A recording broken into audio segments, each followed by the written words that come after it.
우리 서로 좌우에 있는 지체들과 함께 성도의 교제를 나누는 시간 갖겠습니다. 애기와 하트 하시고 사랑합니다, 축복합니다. 우리 4명 이상 인사하겠습니다. 사랑합니다, 축복합니다. 사랑합니다, 축복합니다. 사랑합니다, 축복합니다. 사랑합니다, 축복합니다. 아멘. 주님의 놀라운 사랑과 은총이 우리 가운데 함께하기를 간절히 소원하면서 자비를 구하는 기도, 주여 나를 불쌍히 여기소서 2번 고백합니다. 주여 나를 불쌍히 여기소서, 주여 나를 불쌍히 여기소서. 아멘. 베푸신 은혜와 하나님의 놀라운 사랑이 저와 여러분 가운데 함께 하시기를 주의 이름으로 축복합니다. 지난 한 주 동안 어떻게 사셨습니까? 어떻게 살다가 오늘 이렇게 예배 자리에 다시 오셨습니까? 지난주 함께 나누었던 말씀 중에 많은 내용이 있었겠지만 특별히 여러분들에게 도전했던 2가지가 있습니다. 첫 번째로는 잘할 수 있는 것들을 어떻게 극대화하고 살다가 오셨습니까? 어렵고 힘들고 잘 안 되는 것을 어떻게 극복하다 오셨습니까? 극복과 극대화가 우리의 삶 속에서 날마다 일어나서, 아니 매일은 고사하고 간에 일주일에 하나씩만이라도 한다면 우리의 신앙생활은 지금보다 훨씬 더 풍성한 삶을 누릴 수 있게 될 줄로 믿습니다.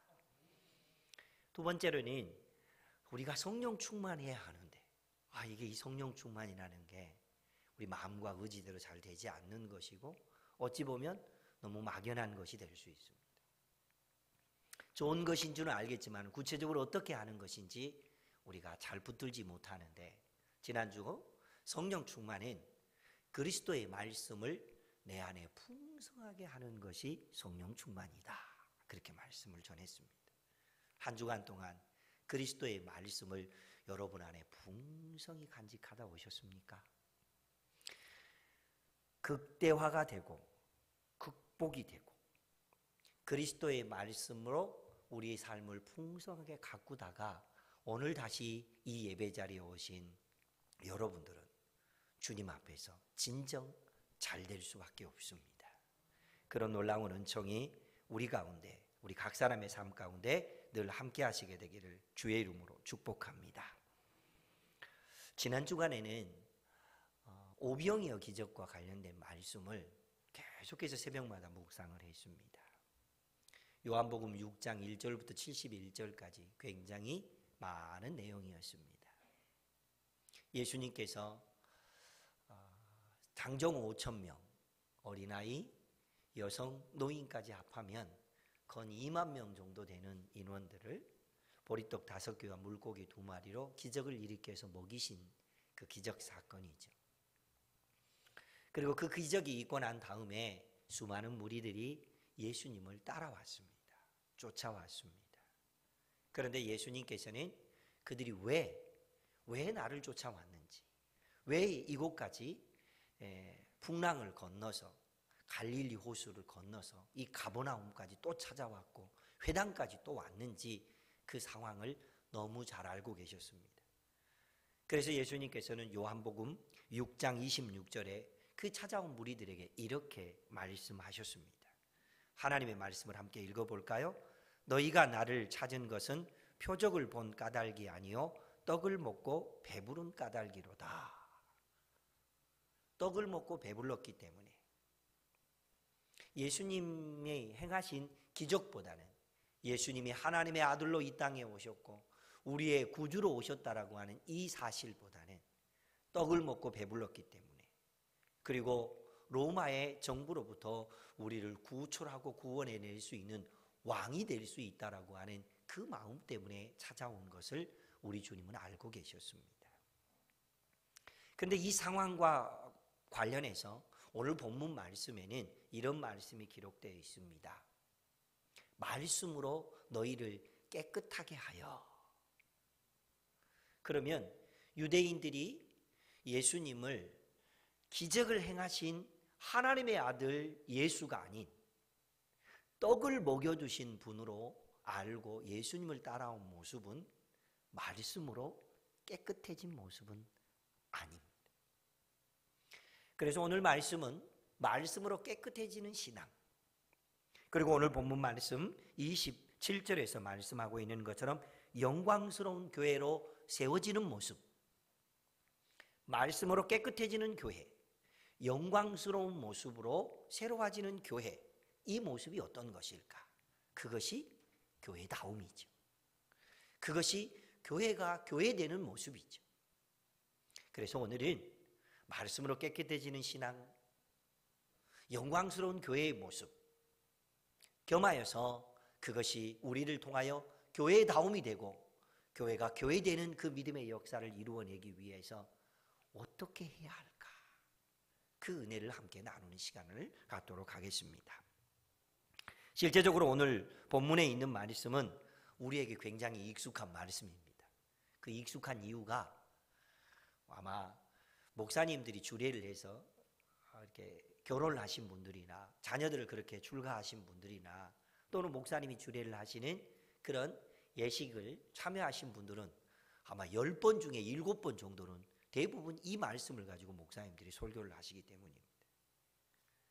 그런데 이 본문과 관련되어 있는 말씀은 창세기에 이미 하나님께서 이 말씀을 가지고 가정윤리 그리고 부부 사이의 아름다운 모습 그런 것들을 설명하기 위해서 성경의 창세기에 있는 말씀인데 이 말씀을 바울 사도가 다시 인용을 해서 에베소 교회에 편지를 쓰면서 이 말씀을 전하고 있습니다. 그러면 이 말씀에 있는 내용은 부부 사이는 이래야 된다. 신랑과 신부는 이래야 된다. 혹은 남편과 아내는 이래야 된다라고 하는 창세기에 있는 말씀을 그대로 알려주고 싶어서 한 말씀이 아닙니다.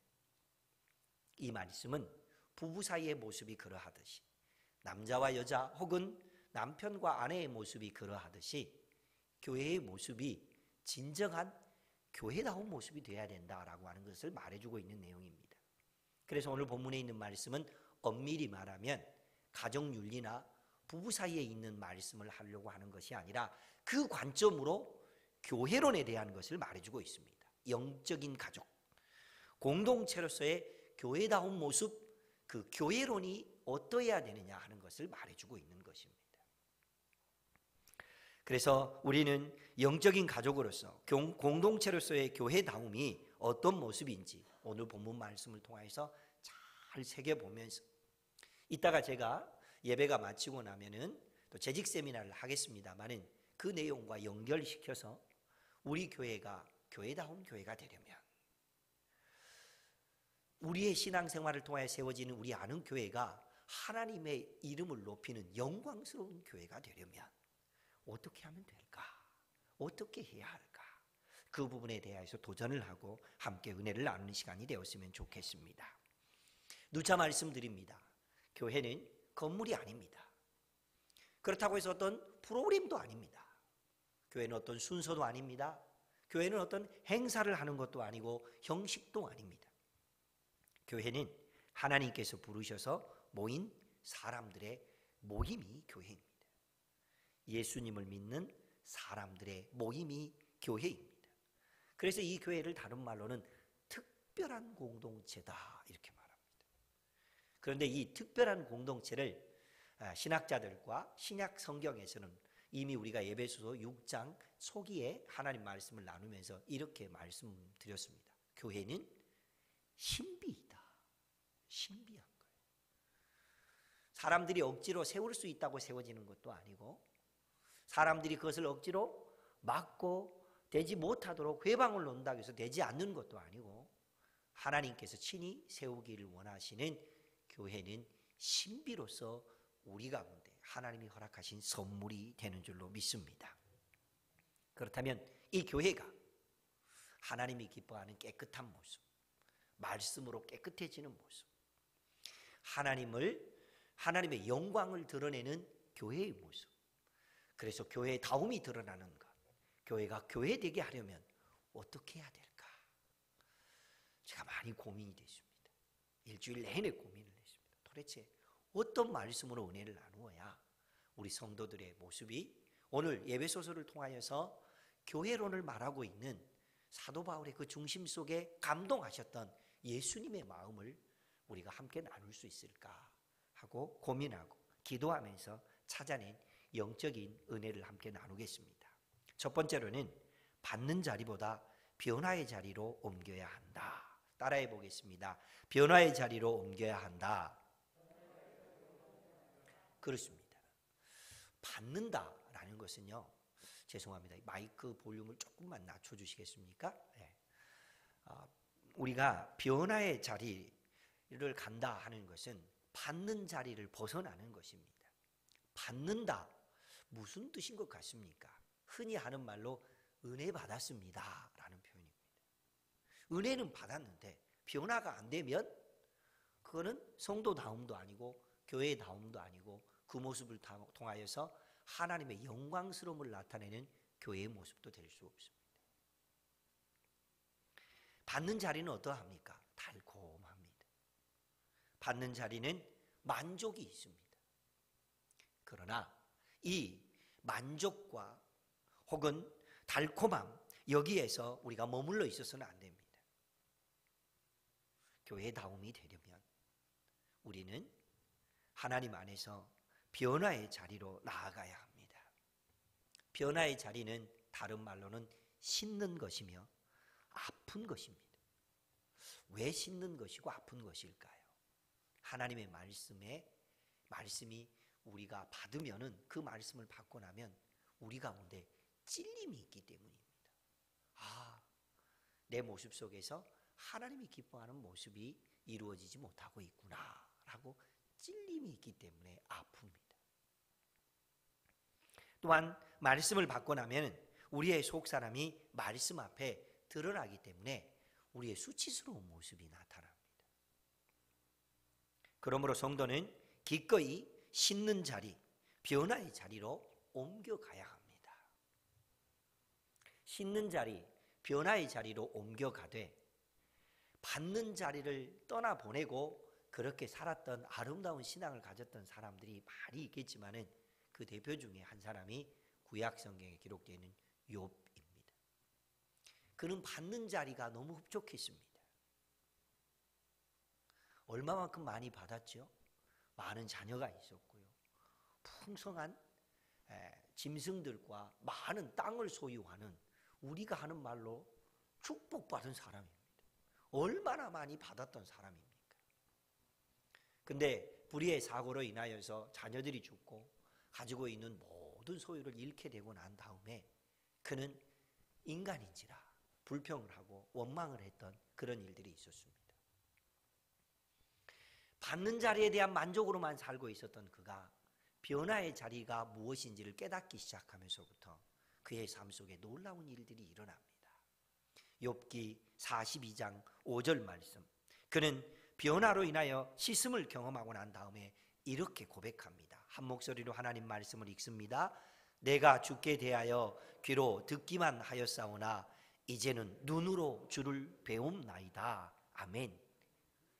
들었던 말씀, 감동을 주었던 말씀, 받는 자리에 있었던 그 삶이 아니라 이제는 변화에 대한 모습으로 달라진 인생이 되었습니다. 그에게 새로운 회복의 역사가 일어났던 것을 우리는 성경으로 너무 잘 알고 있습니다. 말씀이 우리 가운데 은혜 받음으로만 오는 것은 소극적인 삶입니다.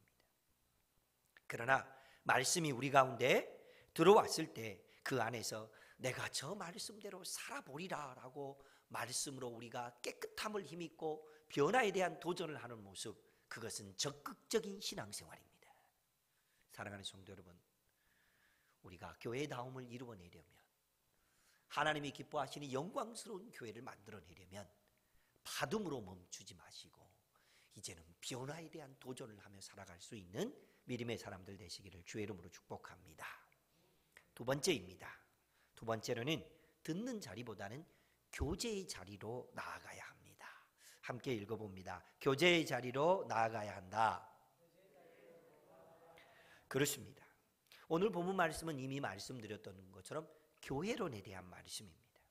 신랑과 신부의 관계, 남편과 아내의 관계, 이 관점으로 교회를 볼 줄 알아야 된다는 얘기죠. 교회를 볼 때 그때 보여지는 교회의 모습이 진정한 교회다움이며 진정한 교회가 교회되는 모습이며 진정한 하나님의 영광을 드러내는 교회의 모습이 되기 때문입니다. 예수님께서 생전에 사랑하는 제자들에게 많은 말씀을 하셨습니다. 그리고 영적인 공동체와 관련된 말씀 안에서 교제, 그와 관련된 말씀을 굉장히 많이 하셨는데 그 대표적인 말씀이 요한복음 15장 3절로 4절 말씀입니다. 우리 하나님의 말씀을 함께 읽어봅니다. 같이 읽습니다. 너희는 내가 일러준 말로 이미 깨끗하여졌으니 내 안에 거하라. 나도 너희 안에 거하리라.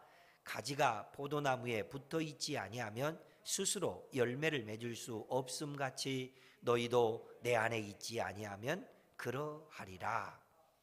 아멘. 이미 지난 주일에 우리가 헬라어가 가지고 있는 독특한 표현 중에 계속성 동사가 있다라는 말을 하면서 붙어 있는다라고 하는 말은 계속성을 나타낸다라는 말씀을 드렸습니다. 포도나무 가지가 나무의 원줄기에 붙어 있어야만, 그래야만 영적인 하나님의 양분을 공급받아서 풍성한 열매를 맺게 된다는 말씀을 드렸습니다. 우리의 신앙생활도 똑같습니다. 하나님과의 관계가 맺어졌으면 영접하는 자로, 하나님을 믿는 자녀로서 삶을 시작했다면 계속해서 붙어 있어야 합니다. 이 붙어 있는 신앙이 우리 가운데 도전이 되어지고 그렇게 살 때에 우리가 그리스도 예수 안에서 풍성한 열매를 맺을 수 있습니다. 예수님의 말씀은 주님과 교제하는 삶이 무엇인지 알려주고 있습니다. 그러면서 동시에 믿음의 사람들이 서로 영적으로 교제하는 영적인 공동체를 이루어내는 것이 무엇인지를 우리에게 말씀해주고 있는 내용입니다. 그러면 여기에서 말하는 영적인 교제라 하는 것은 밥을 같이 먹는 것도 영적인 교제일 수 있습니다. 여행을 같이 떠나는 것도 영적인 교제일 수 있습니다. 여타의 많은 영적인 교제와 관련된 부분이 있겠지만은 오늘 예수님께서 하신 말씀, 그리고 오늘 사도 바울이 에베소 교회에 쓴 편지에서 말하고 있는 영적인 공동체, 영적인 교제, 영광스러운 교회의 모습, 거기에서 말하고 있는 것은 다름이 아닌 말씀을 통한 교제입니다. 말씀을 통한 교제. 밥을 같이 먹을 수 있는 친밀한 사람이 있을 수 있겠지요. 기도하면 같이 기도하고 싶은 사람이 있을 수 있겠지요. 여행을 떠나면 같이 가고 싶은 사람이 있을 수 있겠지요. 그러나 많은 그런 교제의 내용 중에서도 오늘 특별히 말씀으로 깨끗해지는 신앙생활, 교회가 교회되어지는 신앙생활, 교회의 다움을 이루어내고 하나님을 영화롭게 하는 그런 교회를 이루기 위해서 정말로 필요한 것 중에 하나는 말씀을 나누는 교제입니다. 20세기 후반 우리 한국 교회는 큰 성장을 이루어냈습니다. 1960년, 70년, 80년, 90년까지. 그때 교회의 성장을 이루어냈던 가장 중추적인 원동력이 되었던 것은 부흥회였습니다. 부흥회. 얼마나 많은 부흥회를 했는지 모릅니다. 그런데 그 많은 부흥회를 지금 21세기에는 하고 싶어도 할 수가 없네요. 코로나 때문에 모이지도 못하게 하니까. 그럼 21세기의 교회 부흥은 부흥회가 아니면 어떻게 해야 하는 걸까요? 교회 성장을 연구하는 신학자들과 많은 목회자들이 21세기형 교회의 부흥은 이제는 부흥회가 아니라 이것이다 라고 말하고 있는데, 그 세 가지는 첫 번째로는 관계입니다. 두 번째로는 소그룹입니다. 세 번째는 말씀 나눔입니다. 관계, 서로 좋은 친밀한 관계가 되는 사람들끼리 소그룹이 되는 겁니다. 소그룹의 대명사는 구역이었습니다. 그러나 요즘은 구역만 소그룹이 아니죠. 셀도 있죠. 목장도 있죠. 다락방도 있죠. 순도 있죠. 가정교회도 있죠. 굉장히 많아요, 이 소그룹이. 그러나 모든 소그룹이 가지고 있는 가장 중요한 것은 관계입니다. 그 관계는 아까 포도나무 가지에 붙어 있는 것처럼 계속되어지는 관계입니다. 그리고 그 관계 안에서 반드시 있어야 할 것은 밥 먹는 것, 함께 기도하는 것, 여행을 떠나는 것, 특별한 것을 연구하는 것 다 필요하지만은 거기서 반드시 교회가 영적인 소그룹이 돼야 되고 영적인 공동체가 돼야 된다면 그 안에 절대로 빠뜨릴 수 없는 것 중에 하나가 있는데 그게 바로 말씀 나눔입니다. 구역장님들 전화를 하셔서 힘들고 어려워서 극복하고 싶은 것이 무엇입니까? 라고 지난 주간에 전화 한 통화 해보셨습니까? 전화를 했는데 나는 이런 것들만 되면 너무 신바람이 나고 잘하고 있는 것이 있다고 말할 때 그것을 격려해 주고 칭찬해 주신 그런 통화를 하셨습니까? 그리스도의 말씀이 우리 가운데 풍성히 거해지는 것이 성령 충만이라는데 주신 약속의 말씀을 붙들고 기도하고 있는지 권면하고 위로해 주신 적이 있습니까? 이런 일들이 우리 가운데 일어나고 있지 않다면 우리가 방금 말씀드렸던 것처럼 말씀을 듣기는 들었는데 그 말씀이 우리 가운데 교제의 자리까지 나가지 못하고 있는 모습입니다. 이제 우리는 교제의 자리까지 나아가는 이런 놀라운 일들을 이루어야 할 텐데 교제라고 하는 것이 그 말씀을 통한 교제는 바로 이런 것입니다. 간증을 통하여 나타나는데 성공 경험, 응답 경험 그것을 간증하면 우리는 그 모습을 보며 오케이 나도 저렇게 하면 되겠구나라고 영적인 도전을 받는 것입니다. 영적 변화와 응답에 대한 간증은 우리에게 있어서 누군가에게 영적인 도전을 주는 것입니다.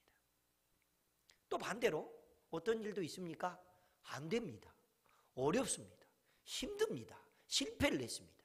그럼 어떻게 해야 될까요? 이렇게 말하면 됩니까? 바보 맹기롱. 그러면 안 돼요. 그럴 때는 뭐라고 말해야 되죠? 그것을 이겨낼 수 있도록 제가 기도해 드릴게요. 그러니까 뭐가 되는 거죠? 기도 제목이 되는 것입니다. 우리가 말씀을 통한 영적 교제를 이루어내면서 그 안에서 영적 도전을 받는 사람도 있고 기도 제목을 삼아서 함께 믿음의 교제를 이루어가는 일도 있게 된다면 그 공동체와 그 소그룹과 그 관계는 예수님이 말씀하신 대로 풍성한 열매를 맺을 수밖에 없는 것이죠. 그러므로 말씀을 통한 영적 교제는 반드시 우리 가운데 건강한 믿음, 교회가 교회되게 하는 놀라운 역사, 하나님이 기뻐하시는 영광스러운 교회를 이루어내는 놀라운 일들이 된다는 것을 기억하면서 한 주간 동안 주신 말씀을 어떻게든지 서로에게 담아내고 녹여내서 하나님의 뜻을 이루어내는 귀하고 소중한 하나님의 사람들 되시기를 주의 이름으로 축복합니다. 첫 번째로는 우리가 하나님이 기뻐하는 교회다움은 받는 자리보다 변화의 자리로 옮겨가야 한다. 두 번째로는 듣는 자리보다 교제의 자리로 나아간다. 그렇게 말씀을 나누었습니다. 이제 세 번째는 그럼 무엇일까요? 세 번째로는 안주보다 비전의 자리로 옮겨가야 한다입니다. 안주라고 하는 말이 무슨 뜻입니까? 여기가 좋으니까 이 정도면 됐다. 이게 안주입니다. 그 안주의 대표적인 모습이 예수님과 함께 기도하러 올라갔던 베드로, 요한, 야고보가 변화산에 올라가서 예수님이 기도하시는 모습을 보고 난 다음에 베드로 사도가 뭐라고 말했습니까? 여기가 좋사오니 이곳에다 초막을 3개를 지읍시다. 뭐 하자는 얘기죠? 여기에 머물고 싶습니다. 이 정도면 됐습니다. 그것이었습니다. 그러나 우리 주님은 안주하지 않고 산을 내려오셨습니다. 왜요? 비전이 있으니까요. 그 비전을 이루기 위해서 우리 주님은 다시 내려오셨습니다. 사랑하는 성도 여러분, 우리의 신앙생활 속에서 어떤 비전이 있습니까? 안주하지 않고 하나님의 뜻을 이루어낼 수 있는 귀한 믿음이 되기 위해서 하나님 앞에서 비전을 품고 나아가는 믿음, 그곳에는 반드시 대가와 희생이 요청되어집니다. 대가와 희생이 요청되어질 때 그것을 기꺼이 감당해내면 어떤 일들이 있게 될까요? 구약시대에 이사야 선지자는 대가를 기꺼이 지불해내는 믿음, 비전을 쫓아서 살아가는 삶에 대하여서 영적인 놀라운 일들이 있게 된다라고 하는 이 영적인 원리를 이사야서 55장 11절에 이렇게 기록해 놓고 있습니다. 하나님 말씀을 함께 읽습니다. 내 입에서 나가는 말도 이와 같이 헛되이 내게로 돌아오지 아니하고 나의 기뻐하신 뜻을 이루며 내가 보낸 일에 형통함이니라. 아멘. 이 말씀이 있기 전에는 어떤 말씀이 기록되어 있냐면요, 하늘로부터 비와 눈이 내리면 그 눈비는 땅을 적셔서 땅에서 풍성한 열매를 맺게 한다, 그런 말씀이 기록되어 있습니다. 하물며 하나님의 말씀이 우리 가운데 비전이 되고 그 비전을 붙들고 살아가면 어떤 일들이 있게 될까요? 그 영적인 원리를 이사야 선지자는 형통함이 있으리라, 그렇게 약속해 주셨습니다. 결코 헛되이 돌아가지 않으리라 말씀해 주셨습니다. 창세기에 하나님께서 맨 처음 계시를 시작하시면서 말씀하셨습니다. 어떤 일들이 있었습니까? 창조의 능력이 나타났습니다. 모세오경에 보면 이스라엘 백성들이 말씀을 붙들 때와 붙들지 않을 때 어떤 결과가 일어났습니까?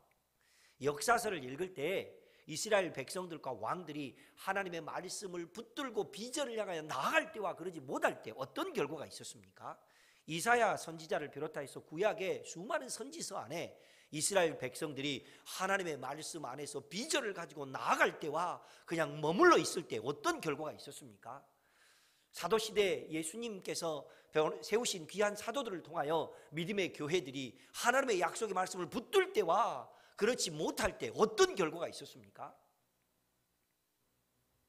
하나님의 말씀을 붙들고 비전을 품으면 하나님은 결코 헛되이 하지 않으시고 하나님의 형통케 하심을 통하여 우리에게 그 비전을 이루어드리는 기쁨, 성취하는 기쁨을 주신다라고 우리 주님은 약속하고 계십니다. 올 한 해를 시작하면서 어떤 말씀을 통하여 비전을 붙드셨습니까?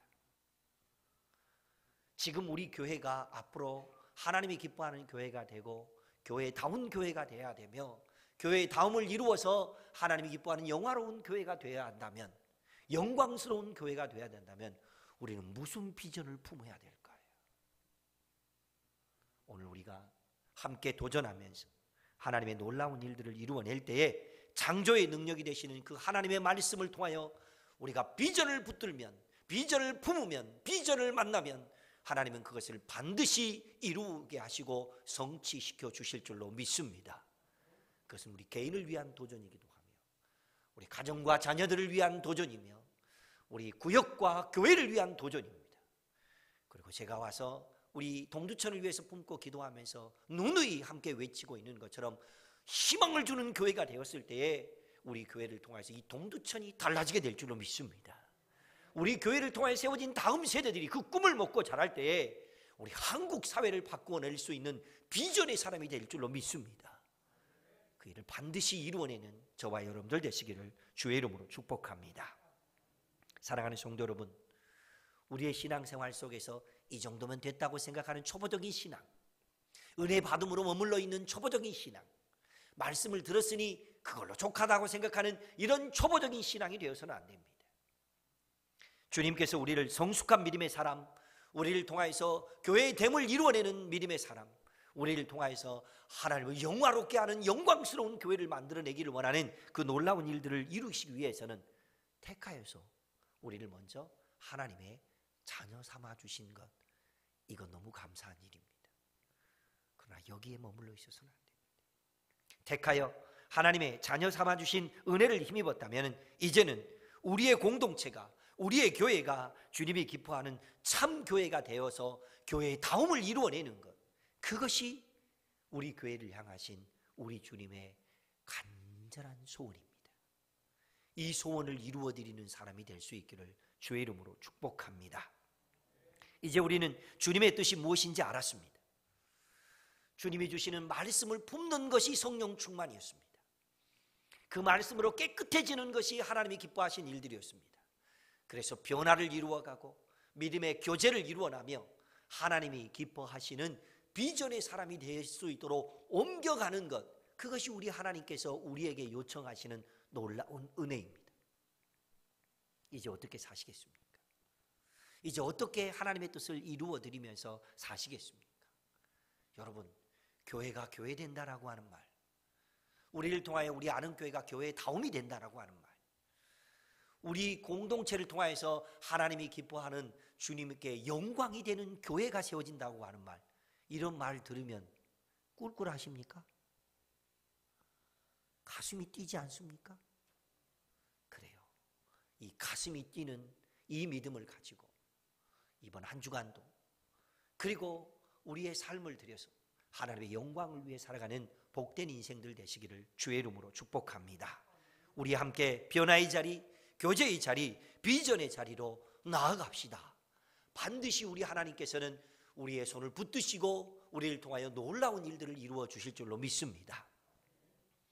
이 놀라운 은혜를 이루어 드리기 위해서, 하나님의 그 영광을 맛보기 위해서 우리가 함께 기도해야 될 기도 제목 두 가지를 정해 보았습니다.